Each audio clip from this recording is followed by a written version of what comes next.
Hello Tech Explorers, want to organize your chats by creating a folder in Telegram? I got you.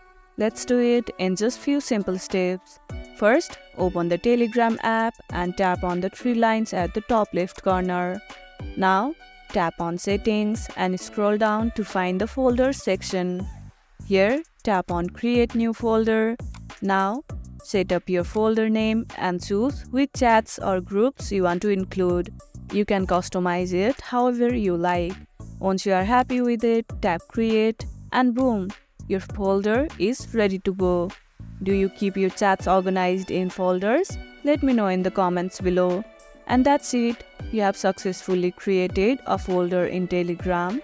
If this tutorial helped, don't forget to like, share, subscribe and drop a comment below. Thanks for watching and I'll see you in the next video.